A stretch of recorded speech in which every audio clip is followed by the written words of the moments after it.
फातिमा की रानी माँ, प्रभु यीशु की माँ, आसरा तू ही है माँ।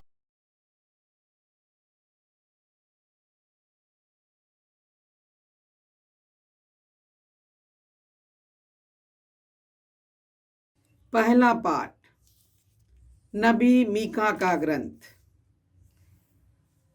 अध्याय 7, पद संख्याएं 14 से 15, 18 से 20 तक।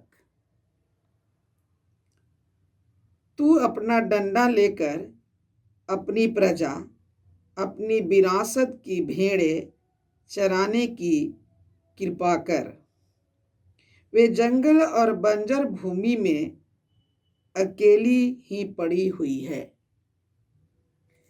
प्राचीन काल की तरह उन्हें बसान तथा गिलआद में चरने दे। जिन दिनों तू हमें मिस्र से निकाल लाया, उन्हीं दिनों की तरह हमें चमत्कार दिखा। तेरे सदृश कौन ऐसा ईश्वर है जो अपराध हरता और अपनी प्रजा का पाप अनदेखा करता है, जो अपना क्रोध बनाए नहीं रखता बल्कि दया करना चाहता है। वह फिर हम पर दया करेगा, हमारे अपराध पैरों तले रौंद देगा और हमारे सभी पाप गहरे समुद्र में फेंकेगा। तू याकूब के लिए अपनी सत्य प्रतिज्ञा और इब्राहिम के लिए अपनी दयालुता प्रदर्शित करेगा, जैसी कि तूने शपथ खाकर हमारे पूर्वजों से प्रतिज्ञा की है। प्रभु की वाणी। ईश्वर को धन्यवाद।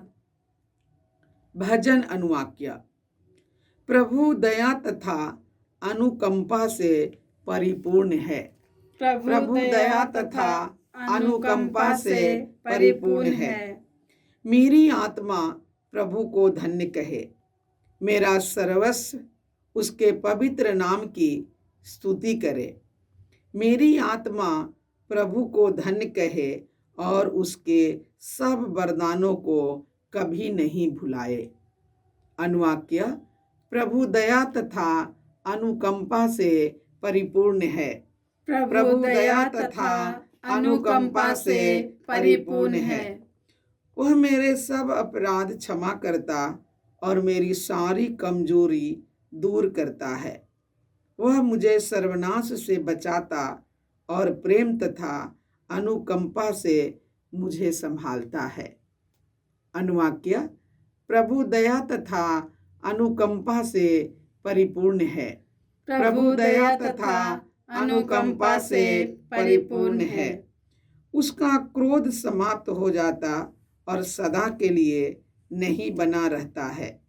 वह न तो हमारे पापों के अनुसार हमारे साथ व्यवहार करता और न हमारे अपराधों के अनुसार हमें दंड देता है।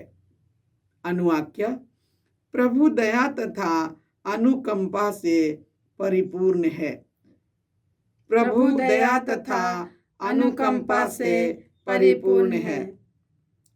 आकाश पृथ्वी के ऊपर जितना ऊंचा है, उतना महान है अपने भक्तों के लिए प्रभु का प्रेम। पूरब पश्चिम से जितना दूर है, प्रभु हमारे पापों को हमसे उतना दूर कर देता है। अनुवाक्य। प्रभु दया तथा अनुकंपा से परिपूर्ण है। प्रभु दया तथा अनुकंपा से परिपूर्ण है। जय घोष। मैं उठकर अपने पिता के घर जाऊंगा और उनसे कहूंगा, पिताजी, मैंने स्वर्ग के विरुद्ध और आपके प्रति पाप किया है। प्रभु आप लोगों के साथ हो और आपकी आत्मा लूका के के साथ। अनुसार पवित्र सुसमाचार। हे प्रभु तेरी महिमा हो।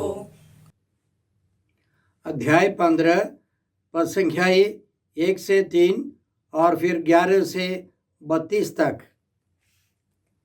यीशु का उपदेश सुनने के लिए नाकेदार और पापी उनके पास आया करते थे। फरीसी और शास्त्री यह कहकर भुनभुनाते थे, यह मनुष्य पापियों का स्वागत करता है और उनके साथ खाता पीता है। इस पर यीशु ने उनको यह दृष्टांत सुनाया। किसी मनुष्य के 2 पुत्र थे। छोटे ने अपने पिता से कहा, पिताजी, संपत्ति का जो भाग मेरा है मुझे दे दीजिए। और पिता ने उनमें अपनी संपत्ति बांट दी। थोड़े ही दिनों बाद छोटा बेटा अपनी समस्त संपत्ति एकत्र कर किसी दूर देश चला गया और वहाँ उसने भोग विलास में अपनी संपत्ति उड़ा दी। जब वह सब कुछ खर्च कर चुका तो उस देश में भारी अकाल पड़ा और उसकी हालत तंग हो गई। इसलिए वह उस देश के एक निवासी का नौकर बन गया, जिसने उसे अपने खेतों में सूअर चराने भेजा। जो फलियां सूअर खाते थे उन्हीं से वह अपना पेट भरना चाहता था, पर कोई भी उसे उनमें से कुछ नहीं देता था। तब वह होश में आया और यह सोचने लगा, मेरे पिता के घर कितने ही मजदूरों को ज़रूरत से ज़्यादा रोटी मिलती है और मैं यहाँ भूखों मर रहा हूँ। मैं उठकर अपने पिता के पास जाऊँगा और उनसे कहूँगा, पिताजी, मैंने स्वर्ग के विरुद्ध और आपके प्रति पाप किया है। मैं आपका पुत्र कहलाने योग्य नहीं रहा।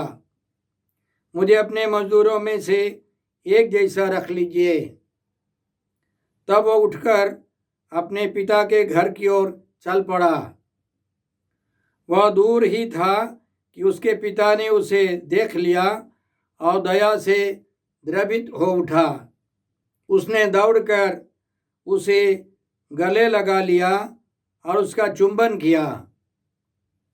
तब पुत्र ने उससे कहा, पिताजी, मैंने स्वर्ग के विरुद्ध और आपके प्रति पाप किया है। मैं आपका पुत्र कहलाने योग्य नहीं रहा।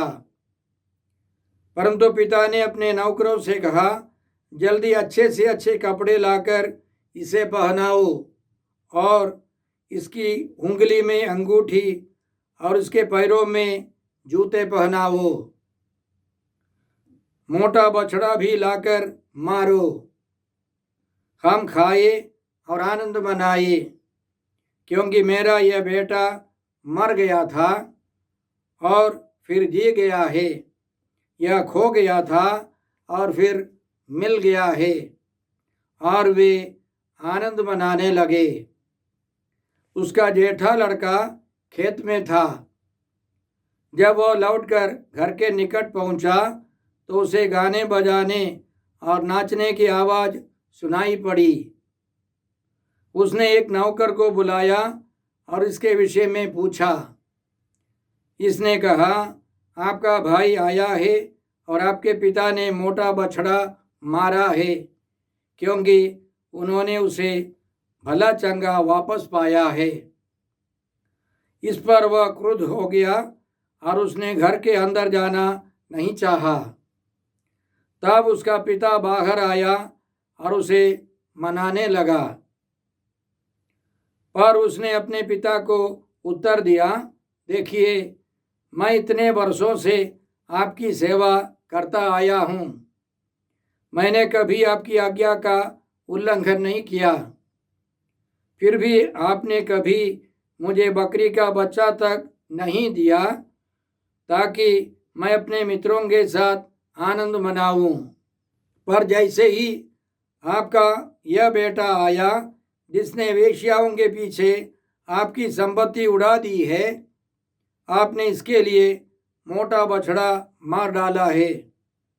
इस पर पिता ने उससे कहा, बेटा, तुम तो सदा मेरे साथ रहते हो और जो कुछ मेरा है वह तुम्हारा है, परंतु आनंद मनाना और उल्लसित होना उचित ही था, क्योंकि तुम्हारा यह भाई मर गया था और फिर जी गया है, यह खो गया था और फिर मिल गया है।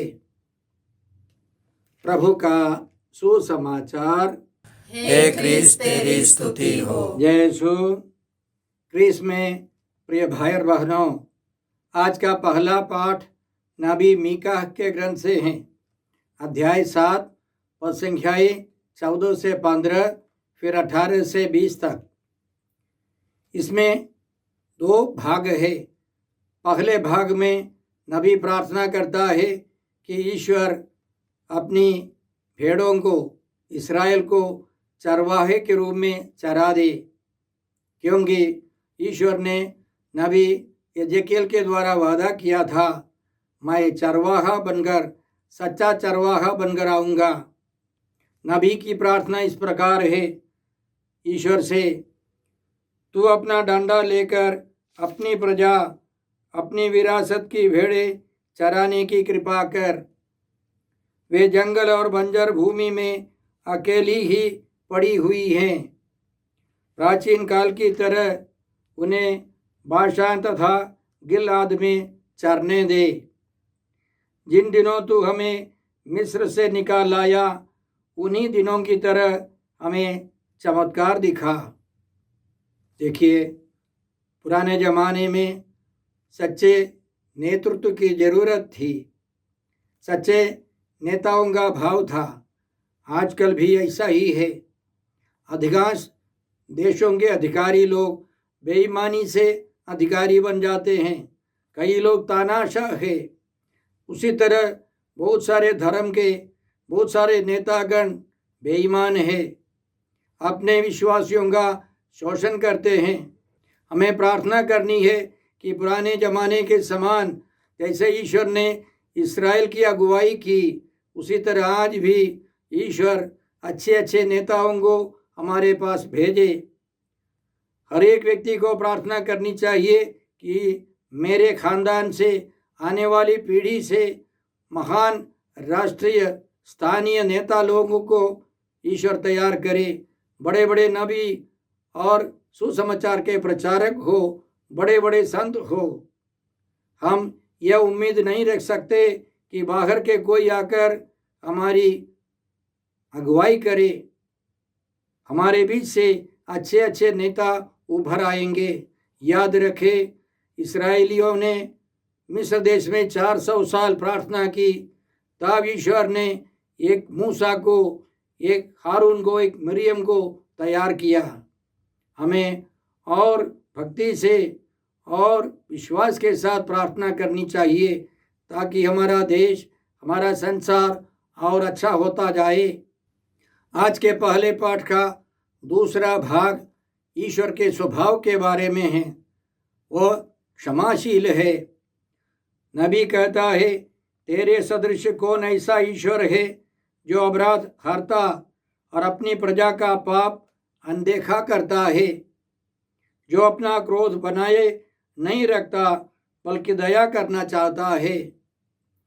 वह फिर हम पर दया करेगा, हमारे अपराध पैरों तले रौंद देगा और हमारे सभी पाप गहरे समुद्र में फेंकेगा।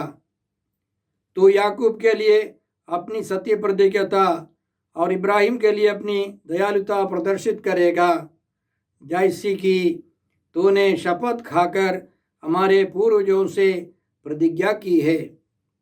हमारा ईश्वर करुणामय है। बाइबल के अनेक अध्यायों में हम लोग पढ़ सकते हैं, ईश्वर दयालु है, करुणा से भरा है। इसलिए ईश्वर ने मूसा को बताया, प्रभु प्रभु एक करुणामय तथा कृपालु ईश्वर है। नबियों के द्वारा ईश्वर ने वादा किया है, मैं तुम्हारे पापों को क्षमा कर दूंगा। इसलिए स्तोत्रकार स्तोत्र 51 में इसी तरह लिखता है, ईश्वर तू दयालु है, मुझ पर दया कर, तू दया सागर है, मेरे अपराध क्षमा कर। दाऊद ने दिल खोल करके प्रार्थना की, ईश्वर करुणामय है, दया सागर है। और प्रभु यीशु ने हमको समझाया, ईश्वर क्षमा करने वाला है। इसलिए यीशु ने संत मत्ती के घर में, लेवी के घर में यह घोषणा की, मैं धर्मियों को नहीं पापियों को पश्चाताप के लिए बुलाने आया हूँ। पापियों को धर्मी बनाने के लिए यीशु आए हैं। इसलिए नबी यशायाह ने यीशु आने के करीब 700 साल पहले यह घोषणा की थी। हम सब अपना अपना रास्ता पकड़कर भेड़ों की तरह भटक रहे थे। उसी पर प्रभु ने हम सबों के पापों का भार डाला है। अंतिम में इसी तरह हम लोग पढ़ते हैं, उसने बहुतों के अपराध अपने ऊपर लेते हुए और पापियों के लिए प्रार्थना करते हुए अपने को बलि चढ़ा दिया और उसकी गिनती कुकर्मियों में हुई। यह सब पूरा करने के लिए यीशु आए हैं। ईश्वर का स्वभाव है हमको क्षमा कर हमारी अगुवाई करना। इसलिए स्तोत्र 100 में हम लोगों ने यह घोषणा की, मेरी आत्मा प्रभु को धन्य कहे, मेरा सर्वस्व उसके पवित्र नाम की स्तुति करे। मेरी आत्मा प्रभु को धन्य कहे और उसके सब वरदानों को कभी नहीं भुलाए। वह मेरे सब अपराध क्षमा करता और मेरी सारी कमजोरी दूर करता है। वह मुझे सर्वनाश से बचाता और प्रेम तथा अनुकंपा से मुझे संभालता है। उसका क्रोध समाप्त हो जाता और सदा के लिए नहीं बना रहता है। वह ना तो हमारे पापों के अनुसार हमारे साथ व्यवहार करता और न हमारे अपराधों के अनुसार हमें दंड देता है। अच्छी तरह पश्चाताप कर पाप स्वीकार संस्कार ग्रहण करने के बाद हर एक भक्तजन यह महसूस करता है कि ईश्वर ने मेरे पापों के अनुसार मुझे दंड नहीं दिया है। मुझे प्रभु ने पूर्ण रूप से पवित्र किया है। इसलिए स्तोत्रकार का कहना है, आकाश पृथ्वी के ऊपर जितना ऊंचा है उतना महान है अपने भक्तों के प्रति प्रभु का प्रेम। ईश्वर का प्रेम अवर्णनीय है। प्रभु यीशु ने हमको क्रूस पर दिखाया, मैंने तुमको इतना प्यार किया है। पूर्व पश्चिम से जितना दूर है प्रभु हमारे पापों को हमसे उतना दूर कर देता है। प्रभु यीशु आए हैं हमको पापों से क्षमा देकर ईश्वरीय प्रेम से भरने के लिए। तो आइए हम कृपा मांगते हैं, हम प्रभु के पास जाए। प्रभु हमारा चरवाहा है, हमें किसी बात की कमी नहीं है। वो हमारे सारे पापों को क्षमा कर ईश्वर के परिवार के सदस्य बनाते हैं। हम उनके पास जाए। आज के पवित्र वचनों में सुसमाचार में भी 2 भाग है।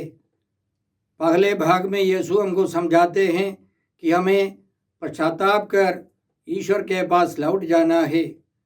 पश्चाताप एक निरंतर प्रक्रिया है। दूसरे भाग में यीशु हमको समझाते हैं कि हमें एक दूसरे को क्षमा देना चाहिए। इसके पहले हमें पुराने व्यवस्थान से 2 वचन मन में रखने हैं।